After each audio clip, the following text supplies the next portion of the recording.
سوال پوچھا گیا کہ غزوہ ہند کیا ہے؟ احادیث کی روشنی میں جواب دیجئے۔ سیاہ ستہ کی مایہ ناز کتاب سنن نسائی، باب غزوۃ الہند۔ حضرت ثوبان رضی اللہ تعالیٰ نے اس حدیث کے راوی نبی پاک علیہ السلام ارشاد فرماتے ہیں، میری امت میں سے 2 گروہ ایسے ہیں جنہیں اللہ نے جہنم کی آگ سے محفوظ رکھا ہے۔ ایک وہ گروہ جو ہند پر حملہ کرے گا، دوسرا وہ گروہ جو حضرت عیسیٰ علیہ السلام کے ساتھ ہوگا۔ عزیزان گرامی، اس حدیث پاک میں نبی پاک علیہ السلام نے 2 گروہ کی متعلق بشارت ارشاد فرمائی کہ وہ جہنم کی آگ سے محفوظ رہیں گے۔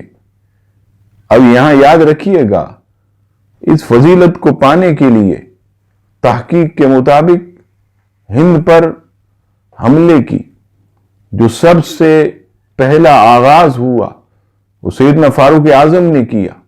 اس کے بعد حضرت علی کے عہد میں بھی ہند پر حملہ کیا گیا، لیکن حدیث پاک کے مطابق غزوہ ہند کی جو تکمیل ہے وہ حضرت امام مہدی کے ہاتھ سے ہوگی، جس میں ہند کے بادشاہوں کو زنجیروں میں جکڑ کر ان کے سامنے پیش کیا جائے گا، اور ہند مکمل طور پر ہمیشہ کے لیے اسلام کے تحت آ جائے گا۔ مسند ابن راہویہ پہلی جلد صفحہ نمبر 496 پر ایک حدیث پاک حضرت سیدنا ابو ہریرہ رضی اللہ تعالیٰ نے اس حدیث کے راوی نبی پاک علیہ السلام نے غزوہ ہند کا ذکر فرمایا۔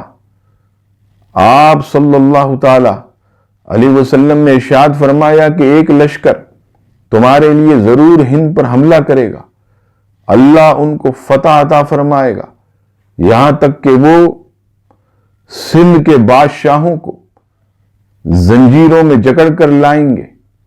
اللہ ان کے گناہوں کو معاف فرمائے گا جب وہ واپس لوٹیں گے۔ جب ان کو لوٹنا ہوگا تو حضرت عیسیٰ علیہ السلام کو شام میں وہ پائیں گے۔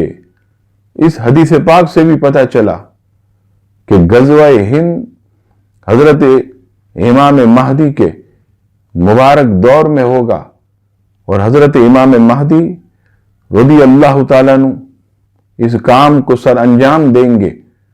اور یہ بھی پتہ چلا کہ غزوہ ہند یہ بھی برحق ہے، اور اس میں ایک اسلامی عقیدہ بھی ثابت ہوا کہ ہمارے نبی پاک علیہ السلام کو اللہ تعالیٰ نے ایسا عطائی علم غیب عطا فرمایا کہ کئی 100 سال کے بعد ہونے والے غزوہ ہند کی بشارت نبی پاک علیہ السلام نے اپنے دور پاک میں دی۔ یوں سمجھ لیجئے کہ نبی پاک علیہ السلام کی نگاہیں کئی 100 سال کے بعد ہونے والے غزوہ ہند کو اپنی نورانی نظر سے دیکھ رہی تھی۔ اللہ تبارک و تعالی ہماری نسلوں کو غزوہ ہند میں شامل فرمائے اور امام مہدی کے لشکر کا سپاہی بنائے۔ آمین۔